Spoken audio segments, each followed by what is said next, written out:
All right, we're going to talk to Michael Galime, the president of the Common Council in the city of Utica, coming up in a few minutes.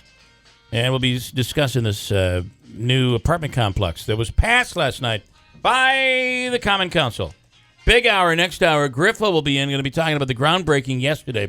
The senator, the groundbreaking yesterday over at AMS. That's a big deal.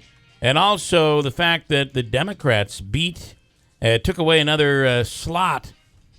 It was actually Skelos' seat went to a Democrat. Could the Dems take over control of the Senate? And what would that mean for New York? Also, George Phillips next hour. John Nagelin going to be talking about the Utica on Tap, which is a week from this Saturday, right? Yes. And right now you can get tickets on our website, and it's a discount. A pair of tickets, I think you save like $40 if you buy them now and you buy them in advance. I don't know what you Tickets are $35 now. It's big. And $45 at the door. Great event. I want to take caller 5 right now, Andrew. Let's give somebody a chance to win Hobika's money. 7360186. Caller 5, 7360186 right now. Chance to win $100, $200, or $300 in cash. I was just going to add that. I didn't mean to interrupt. But then again, okay. I did it just again there. I'm sorry. In fact, there should be a sheet under there. I just want to get all the breweries right. Tri-Valley has signed on for some breweries that we've actually become very familiar with. They include, I'm going to say it wrong. Is it Nevada? There's some really good ones. Nevada, we call it. I'm sorry, Nevada. Sierra Nevada Brewing Company, the Dogfish Head Brewery Amagang, and Southern Tier Brewing Company. And there are 2 separate sampling sessions, over 100 releases from some of the country's best craft breweries, and that's Tri-Valley Beverage that is bringing products from those 4 breweries. Utica on Tap, of course, is brought to you by the Tap Room at Pizza Boys. Get your tickets in advance, and you'll save $10 per ticket. So a party of 4, you'd be saving $40. Or you could do it in my math, party of 2, you save $40. Believe me, that's how I've been such a successful businessman in my day. Just so you know. Ron is in Utica. Good morning, Ron. How are you? Good. How are you? Let's win some money, Ron. I hope so. All right, here we go. Let's see how much we're playing for. And here we go. For $100, $200, or $300, spinning the wheel. What are you playing for with Hobika's money? Here we go. $100. Okay, here we go. Here is your question for $100 in cash. Oh, this is kind of a toughie. Okay, let's try it. The Reverend Jesse Jackson was a presidential candidate. He was also born with a different last name. It wasn't Jackson. What was Reverend Jackson's real name? Ready? That's last name. Ready, go. No idea. Yeah, that's a tough one.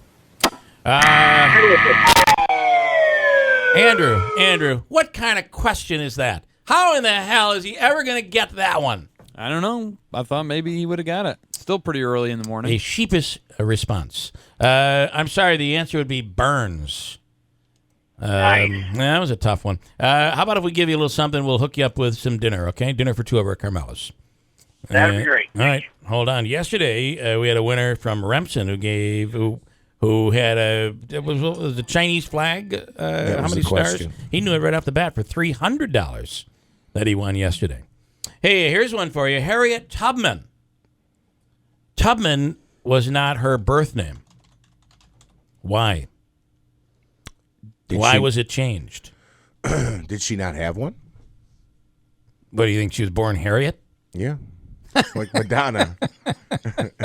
Aren't you? If she was born into slavery, she took the name of the person. From now forward, well, that's where I was going with that. She's going to be on the 20. I mean, we're going to be like, hey, who's on the 20? We're not going to be like Harriet Tubman. We're going to be like Harriet. Yes. Harriet's on the 20. That's where I was going with that. Because if she was a slave, then she took on the name of the person. All right.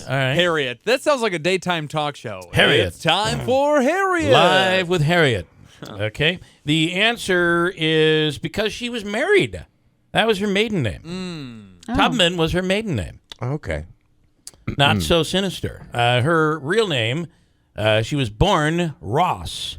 And Araminta Ross was her born name. Yeah. Do I have that right? I think it is. But the correct answer would be Ross. Like Madonna. On the line right. You're punchy today. I'm sorry. It's just Are you Thursday. okay? Yeah. Yeah. I've been drinking. Michael Galime is on the line right now, Utica Common Council. Last night at the council, or yesterday, was it yesterday afternoon? When do you guys meet, by the way? I guess Last I don't night. know the answer. Is it last night? Yeah, last night. 6 Okay. o'clock is our caucus, and 7 o'clock is the main meeting. So you didn't vote. No, I did not. And because obviously as the council president, you only vote in the event of a tie. But it was a close Correct. vote last night. Where were you on this issue? I mean, it was pretty close. We're talking about the apartment complex versus the athletic entertainment complex that the Aud Authority and Rob Esch have been proposing. Where were you on this? Well, see, that's the interesting thing. Where I have to be is I have to be on the side of making sure everyone knows everything possible about Okay, the all right. issue. All right. The first thing I want to state is that when URA approves an application and that legislation comes down to the council, Yep. when the council votes on that application, they are not comparing that application to another proposed application. Got it. So URA did select that. However, during all the deliberations over the past 6 months, I mean, this has been a long, thought-out process. Everyone was well aware that there was a different vision out there for that piece of property. That's Yeah. all stated. Yeah. Yeah. So, do you feel that there's room for both? I mean, can the Ash project still move forward? They're talking about a multi-level athletic facility where soccer fields and lacrosse fields and maybe a rink as well. There could be skating in the summertime for hockey athletes and enthusiasts as well. Is there room for both, and do you see that moving forward? I sure hope so. I Yeah. mean, basically, what the council did last night was approve a purchase of a property from a private land developer that stuck around for 6 months, and he followed the process. I have to say there were two visions.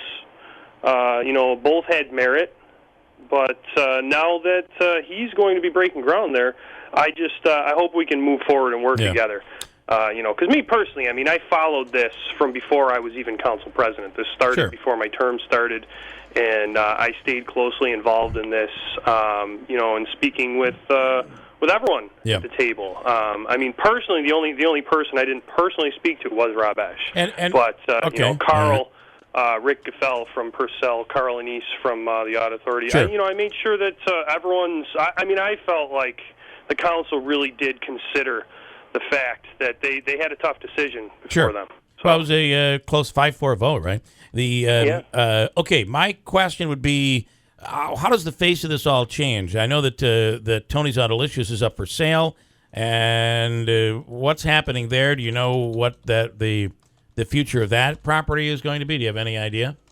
I'm just going to tell you straight up. I don't know exactly what's going on with Tony's Autolicious. I heard some rumblings that it was for sale. It possibly was sold.